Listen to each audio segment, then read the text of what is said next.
ಆದ್ರೆ ಎಲ್ಲ ಲಿಂಗ ಎಂಥವಿದ್ದವ? ಕಡು ಬಡವ, ಕುರಿಗಾಯಿ, ಸಾಮಾನ್ಯ ಮನುಷ್ಯ. ವೇದ ಗೊತ್ತಿಲ್ಲ, ಉಪನಿಷತ್ತು ಗೊತ್ತಿಲ್ಲ, ಶಾಸ್ತ್ರ ಗೊತ್ತಿಲ್ಲ, ಪುರಾಣ ಗೊತ್ತಿಲ್ಲ, ಏನು ಗೊತ್ತಿಲ್ಲ. ನಾನು ಆಗಾಗ ಕೇಳ್ತಾ ಇದ್ದೆ, ಅವ್ರ ಕೈಯಾಗ ಮುಗುಳು ಕೂಡಿದಾಗ ಮಾಯಪ್ಪ ಅಂತ ಸೇವಾ ಮಾಡ್ತಿದ್ನಂತ. ಯಾರಾದರೂ ಡಾಕ್ಟರ್ ಇಂಜಿನಿಯರ್ಗಳು ಬಂದು ಒಂದು 500 ರೂಪಾಯಿ ನೋಟ್ ಅದು ಕೊಟ್ಟರು ಅಂತಂದ್ರೆ ಎಲ್ಲ ಪಾಪ ಅವ್ರು ಹಂಚಿದ್ರಂತ. ಮಾಯಪ್ಪ ಆ ನಿನ್ನ ಕೊಟ್ಟ ನೋಡು, ಅವನ ಕಿತ್ತಿದು ಸ್ವಲ್ಪ ದೊಡ್ಡದು ಕಾಣಿಸ್ಲಿಕ್ಕತ್ತದ ನೋಡಿ, ಎಟ್ಟದು ನೋಡು ಅಂತಿರಂತವು. ಲಕ್ಷ್ಯದಾಗಿರ್ಲಿ. ಆದ್ರೆ ಭಕ್ತನ ಭಾಗ್ಯ, ಭಕ್ತನಿಗೆ ಮೋಕ್ಷ ಪದ, ಸತ್ಯ ಪದ, ಶಾಶ್ವತವಾಗಿರತಕ್ಕಂಥ ಅನುಗ್ರಹ ಮಾಡುವಂಥ ಗುರುಗಳು ಲಕ್ಷಕ್ಕೊಬ್ಬರು ಸಿಗುತ್ತಾರೆ. ಶರೀಫ ಮುಸ್ಲಿಮ, ಗುರು ಬ್ರಾಹ್ಮಣ.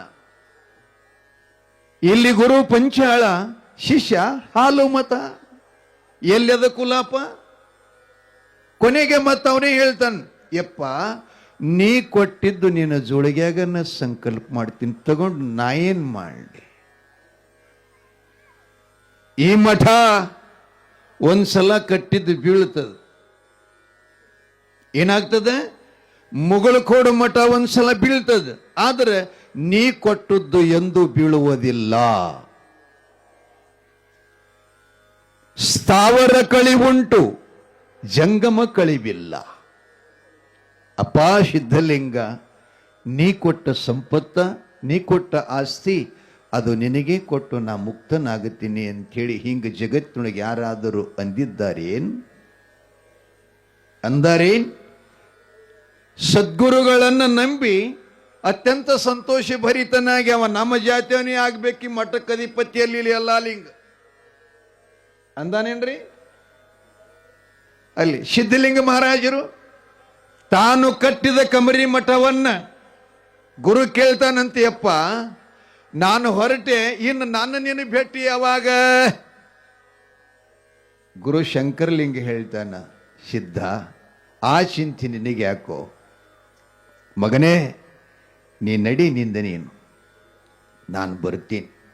ಹೌದು ಬರ್ತೀಯಪ್ಪ, ಜಗತ್ತು ಬಹಳ ಜಾಣದ, ಹುಷಾರದಾರ, ಸಾಧುರಿಗೆ ಕಾಡೋರದಾರ, ಸಾಧುರಿಗೆ ಆಶ್ರಯ ಕೊಡೋರು ಇಲ್ಲಿ ಜಗತ್ತಿನೊಳಗ ಕಲಿಯುಗ ಯಪ್ಪ. ಅದಕ್ಕೆ ನನಗೆ ಎಲ್ಲಿಯಾದರೂ ಒಂದಿಷ್ಟು ನೀನು ನನಗೊಂದೆರಡು ಕಾಲು ಇಡ್ಲಿಕ್ಕೆ ಜಾಗ ತೋರಿಸ್ದಿ ಅಂದ್ರೆ ನಾನೇನಾದರೂ ಸ್ವಲ್ಪ ಭಕ್ತ ಕುಲ ಕೋಟಿಗೆ ಉದ್ಧಾರ ಆಗತಕ್ಕಂಥ ಒಂದು ಆಶ್ರಮ ಮಾಡ್ತೀನಿ. ವರ್ತಮಾನದಲ್ಲಿ ಶಿಷ್ಯ ಕೇಳ್ತಾನ, ಗುರು ಸಿದ್ಧಲಿಂಗ, ಶಂಕರಲಿಂಗ ತಾತ ಹೇಳ್ತಾನೆ, ಸಿದ್ಧ ನಾನು ಈ ರೂಪದಲ್ಲಿ ನಿನ್ನ ಜೊತೆ ಬರಲ್ಲ. ನನ್ನ ಮಠದಾಗಿನೊಂದು ಆಕಳ ನಿನ್ ಬೆನ್ನಟ್ಟಿ ಬರ್ತಾ ಇದೆ. ಆ ಆಕಳ ಯಾವ ಜಾಗದಲ್ಲಿ ನಿಂತ್ಕೊಂಡು ತನ್ನ ಮೂತ್ರವನ್ನು ಚೆಲ್ತದ, ಸೆಗಡಿ ಹಾಕ್ತದ, ಅಲ್ಲೇ ಮಠ ಮಾಡು. ಹಿಂಗೆಲ್ಲರ ಇತಿಹಾಸದಾಗ ಕೇಳಿರಿ? 18 ಪುರಾಣ ಸೋಷಿ ನೋಡ್ರಿ, ಹಿಂಗೆ ಗುರು ಶಿಷ್ಯರ ಬಾಂಧವ್ಯ ಸಂಬಂಧ ವಾಕ್ಯಗಳು ಹೇಳ್ದ. ಆಯ್ತು ಬುದ್ಧಿ ಅಂದ, ಮತ್ ನೀನ್ ಹೆಂಗ್ ಬರ್ತಿ? ಅವಾಗ ಹೇಳ್ತಾನ, ಆವ ಆಕಳ ಬಂದು ನಿನಗೆ ಮಠದ ಬುನಾದಿಯ ಜಾಗ ತೋರಿಸುತ್ತದೆಯೋ ಅದೇ ಆಕಳ ಹೊಟ್ಟೆಲಿ ನಾವು ಹೋರಿಯಾಗಿ ಹುಟ್ಟಿ ಬರುತ್ತೀವಿ.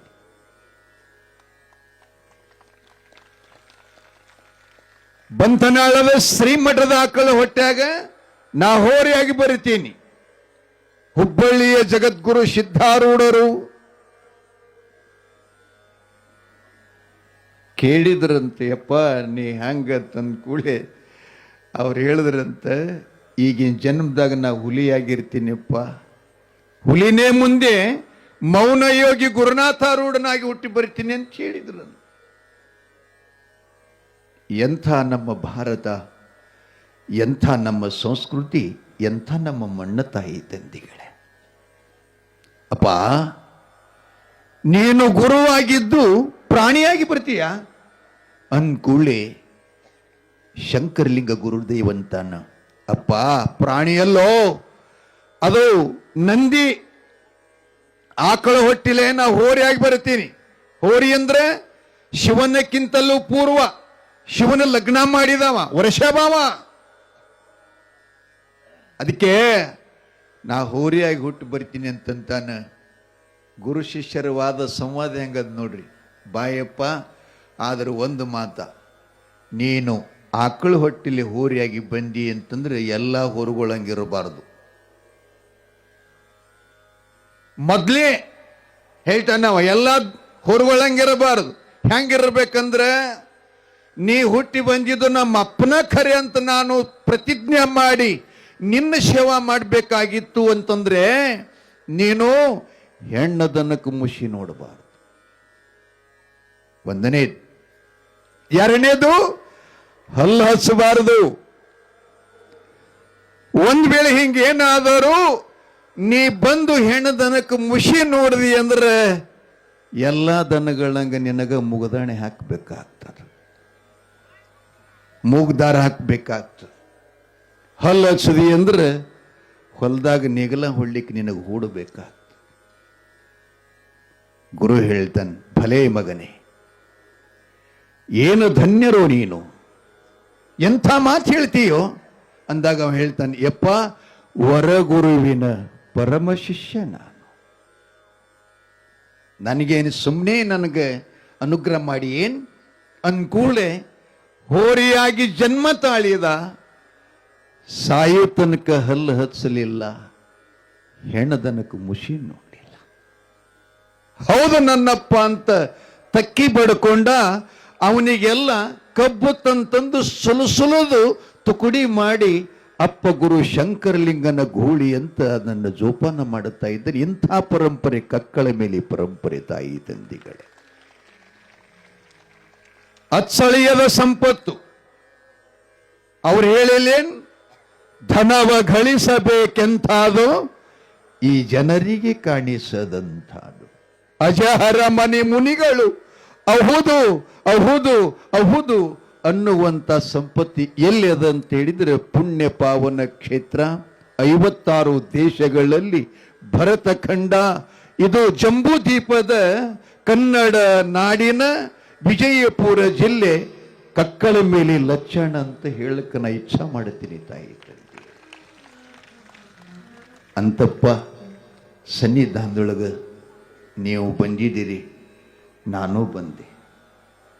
ಬಸವಣ್ಣವರೊಂದು ಮಾತು ಹೇಳ್ತಾರೆ, ನಾನು ಬಂದ ಕಾರ್ಯಕ್ಕೆ ನೀವು ಬಂದಿರೆಯ,